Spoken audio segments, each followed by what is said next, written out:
آپ election commission کا نیا فیصلہ سن کے یقیناً حیران ہو گئے ہوں گے۔ کراچی اور حیدرآباد ڈویژن کے مقامی حکومت کے الیکشنز جو ہیں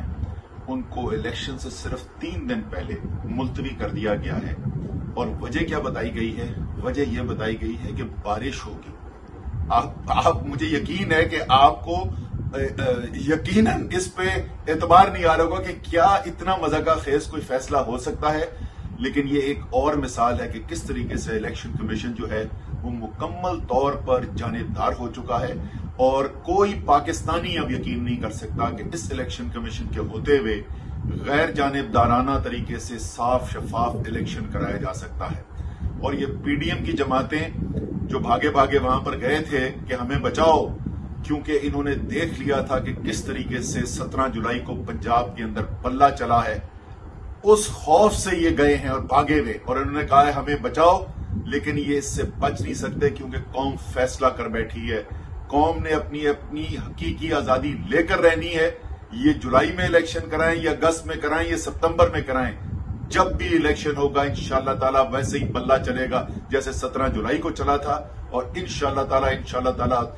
پاکستان کے عوام ایک دفعہ تمام پاکستان کے سیاستدانوں کو بھی اور تمام طاقتوں کو بشمول عالمی طاقتوں کو بتا دیں گے کہ پاکستانی قوم نے اب فیصلہ کر لیا ہے کہ پاکستان کے مستقبل کے فیصلے صرف اور صرف پاکستان کے عوام کریں گے۔ کوئی بھی حرام کا پیسہ لے کر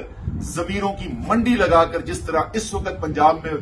ایم پی ایس کو خریدنے کی کوشش کی جا رہی ہے اور پاکستان کی جمہوریت کو خریدنے کی کوشش کی جا رہی ہے، پاکستان کے عوام کے مستقبل کو خریدنے کی کوشش کی جا رہی ہے، کسی صورت پاکستان کے عوام ان کو کامیاب نہیں ہونے دیں گے۔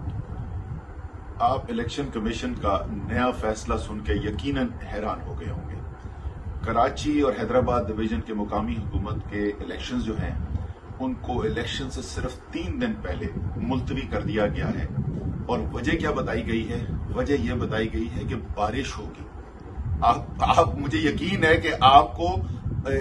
یقیناً اس پہ اعتبار نہیں آ رہا ہوگا کہ کیا اتنا مذاقہ خیز کوئی فیصلہ ہو سکتا ہے، لیکن یہ ایک اور مثال ہے کہ کس طریقے سے الیکشن کمیشن جو ہے وہ مکمل طور پر جانبدار ہو چکا ہے، اور کوئی پاکستانی اب یقین نہیں کر سکتا کہ اس الیکشن کمیشن کے ہوتے ہوئے غیر جانبدارانہ طریقے سے صاف شفاف الیکشن کرایا جا سکتا ہے۔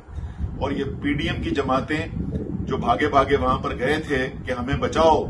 کیونکہ انہوں نے دیکھ لیا تھا کہ کس طریقے سے 17 جولائی کو پنجاب کے اندر پلہ چلا ہے، اس خوف سے یہ گئے ہیں اور بھاگے ہوئے، اور انہوں نے کہا ہے ہمیں بچاؤ، لیکن یہ اس سے بچ نہیں سکتے کیونکہ قوم فیصلہ کر بیٹھی ہے۔ قوم نے اپنی حقیقی آزادی لے کر رہنی ہے۔ یہ جولائی میں الیکشن کرائیں یا اگست میں کرائیں یا ستمبر میں کرائیں، جب بھی الیکشن ہوگا انشاءاللہ تعالی ویسے ہی پلہ چلے گا جیسے 17 جولائی کو چلا تھا، اور انشاءاللہ تعالی پاکستان کے عوام ایک دفعہ تمام پاکستان کے سیاستدانوں کو بھی اور تمام طاقتوں کو بشمول عالمی طاقتوں کو بتا دیں گے کہ پاکستانی قوم نے اب فیصلہ کر لیا ہے کہ پاکستان کے مستقبل کے فیصلے صرف اور صرف پاکستان کے عوام کریں گے۔ کوئی بھی حرام کا پیسہ لے کر ضمیروں کی منڈی لگا کر جس طرح اس وقت پنجاب میں ایم پی ایس کو خریدنے کی کوشش کی جا رہی ہے اور پاکستان کی جمہوریت کو خریدنے کی کوشش کی جا رہی ہے، پاکستان کے عوام کے مستقبل کو خریدنے کی کوشش کی جا رہی ہے، کسی صورت پاکستان کے عوام ان کو کامیاب نہیں ہونے دیں گے۔